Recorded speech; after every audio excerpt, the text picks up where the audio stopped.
So it's Tuesday evening. I haven't done any knitting or any crocheting since my party on Saturday. I haven't been here, to be fair, and I didn't take anything with me when I went away at the weekend. But I don't know that I want to knit or crochet tonight. My house is tidy, the kids are in bed.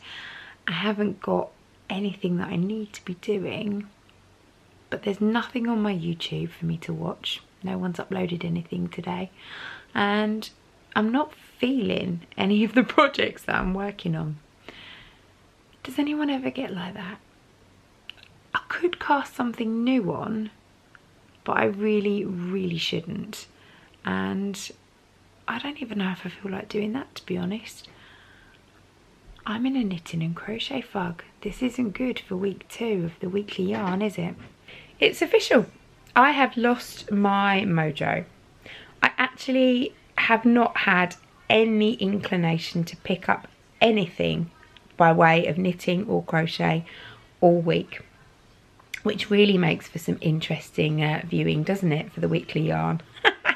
I think I'm going to make it up to you though. Tomorrow I've got the weekend off, so tomorrow I'm going to be at home, and I've got 3 projects that I need to block.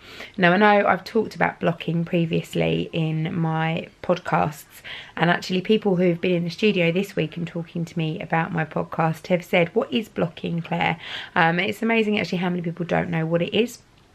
So tomorrow I'm going to have a blocking party, and I'm going to invite you all to join me so you can have some yarny content in this week's weekly yarn. Although I don't think I'm going to be creating anything, I will take you or invite you to my blocking party and show you how I block my shawls and cardigans. So I'll see you again tomorrow. Okay, so it is Sunday evening, and I think I came to you on Friday evening to say that I was going to have a blocking party this weekend. Well, things changed slightly. I decided that I would watch an episode of Tidying Up with Marie Kondo. That was a mistake, because this has happened. All of these bin bags full of stuff have been decluttered from just 2 bedrooms in my house, my own bedroom and my daughter's bedroom. So I have been a whirling dervish all weekend, furiously decluttering and tidying up and clearing up, and I've really enjoyed it. I'm going to do a completely separate video on it, but it does mean I haven't done any knitting and crochet, and I haven't got my blocking party done either. In fact, there isn't enough floor space in my living room to block the 3 things that I need to block, but a promise is a promise, so I'm going to block 1 cardigan just to show you how I do it, and at least I'll have done something yarny this week. So this is a cardigan that, oh, timer's going off in the oven. So this is a cardigan that my mum has knitted for Izzy. She's given it to me ready to be blocked. So the first thing I'm going to do is give it a bath in a bowl full of really cold water, get it fully soaked, and then squeeze out as much water as I can.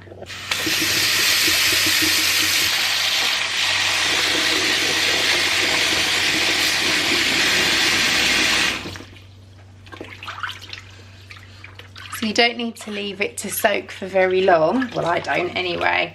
And this water's freezing. But you just need to make sure it soaks up all the water.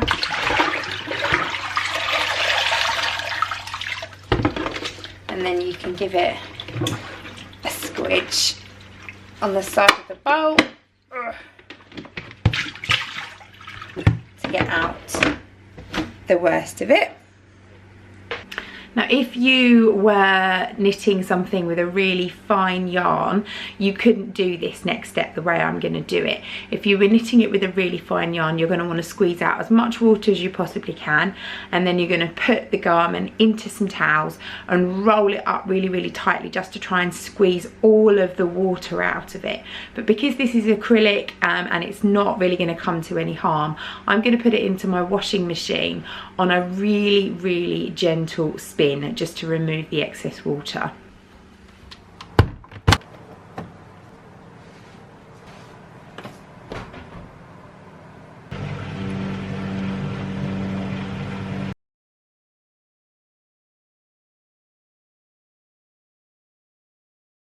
Okay, so all I've done is put some towels on my floor, and I've laid out the cardigan, and I've pinned out the bits that I really want to make sure sit nicely. So the bottom edge here has got a couple of pins in it, and I've made sure this is sitting nice and straight. And with the cuffs, I've made sure that both the top and the bottom layer are touching along the edge here, and they're pinned in, and it's all been smoothed out. Obviously, if you were doing a shawl with lots of points or something like that on it, you'd need to be a lot more specific with your pinning. So that's how I block my cardigans. It's really quite simple. I just use towels on the floor and I pin into my carpet. No fancy blocking mats or anything like that. If you do have any of those children's play mats, you can use those, you know, like the foamy play mats. And you can buy special blocking mats, which basically are just massive versions of those.